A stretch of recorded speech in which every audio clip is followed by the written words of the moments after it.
La cámara perfecta para todos no existe. Lo que para alguien es la cámara ideal, a lo mejor para ti no lo es. Y te voy a dar 5 motivos para no comprarte la Sony A7 IV. Quédate para asegurar que haces una buena compra. Al final del vídeo te voy a dar unas alternativas por si esta cámara no te convence. Y también te recomiendo cuándo te debes de comprar la Sony A7 IV. En el vídeo anterior hablaba de por qué te tienes que comprar la Sony A7 IV. Y ahora, ¿por qué te digo que no? Pues porque a lo mejor cumples estos 5 requisitos. Lo primero que debes de saber es para qué quieres una cámara. Puede ser que sea para hacer vlogs, para cuando vas de viaje, para el stream, para el trabajo, o puede haber más de una opción, que sea para el trabajo pero también para cuando vas de viaje. Así que empezamos. No puedo tener la cámara aquí enseñándola porque es con la que estoy grabando. El primer motivo de por qué la Sony A7 IV no es una buena opción es por el tamaño y el peso. Si miramos el catálogo de Sony, esta cámara es una de las cámaras más grandes y más pesadas. Puede resultar incómodo al llevarla contigo durante mucho tiempo o en lugares donde necesitamos que sea fácil de transportar. Si queremos hacer vlogs, que estamos todo el rato con la cámara en mano, el peso es algo muy importante. No es lo mismo aguantar una A7 IV que una ZV-E1. O si la queremos llevar en un viaje, queremos que sea pequeña y no muy pesada. A día de hoy hay alternativas de Sony donde puedes tener la misma calidad de la cámara, pero con otro cuerpo más ligero. Eso sí, seguramente tendremos otra desventaja, pero que a lo mejor no nos importa. Otro motivo es la calidad del sensor. Esta cámara tiene una calidad brutal, tanto para foto como para vídeo. De hecho, si tenemos que decir una cámara híbrida que tenga calidad para las dos cosas, tenemos que decir la Sony A7 IV.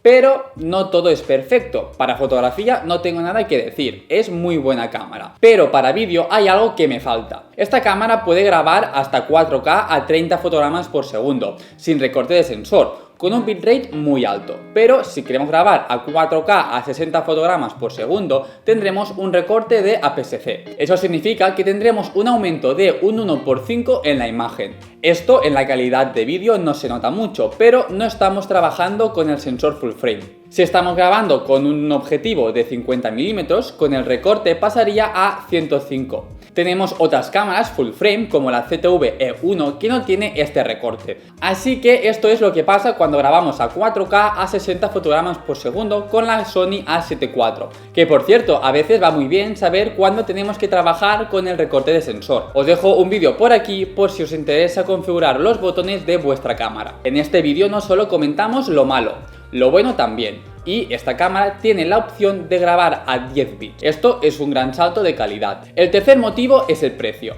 Cuando compramos una cámara, lo que nos ayuda a decir cuál compramos es el precio.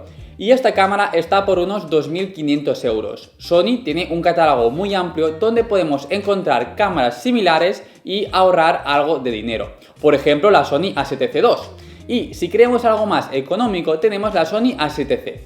Por eso es importante saber el uso que le vayamos a dar, porque compraremos una u otra. Pasamos al cuarto motivo, que solo afectará a esas personas que quieren grabar a máxima calidad. Sabemos que muchas cámaras permiten grabar en RAW a través de un monitor externo. La Sony A7 IV tiene salida HDMI, pero no permite grabar en RAW con un monitor externo, como la Sony A7S III o la FX3. Por eso no os recomiendo grabar en un monitor externo con esta cámara, ya que no tiene sentido.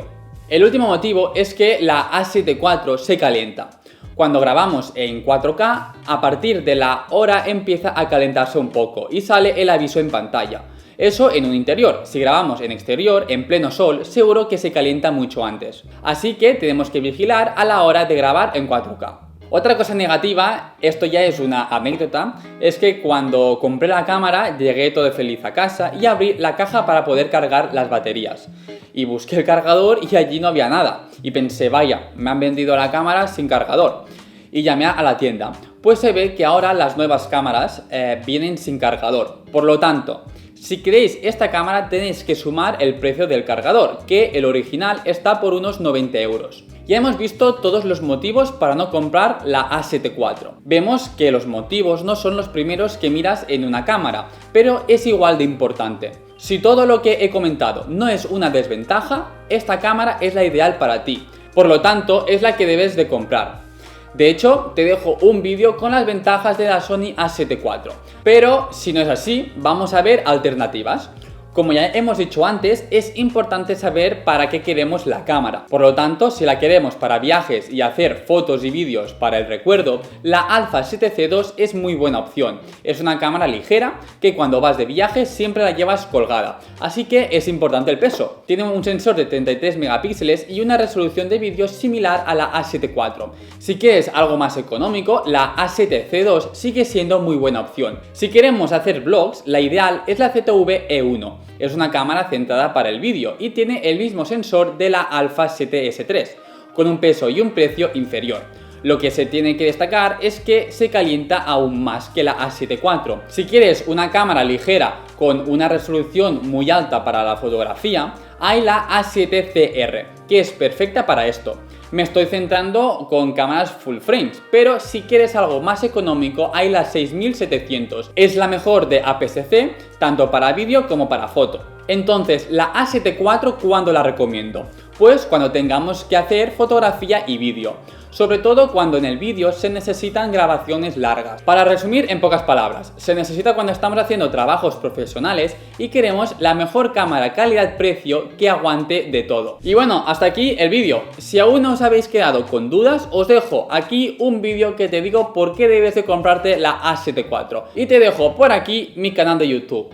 Si os ha servido, no dudéis en darle like y suscribiros para no perderte nada más. Muchas gracias y nos vemos en el siguiente con más.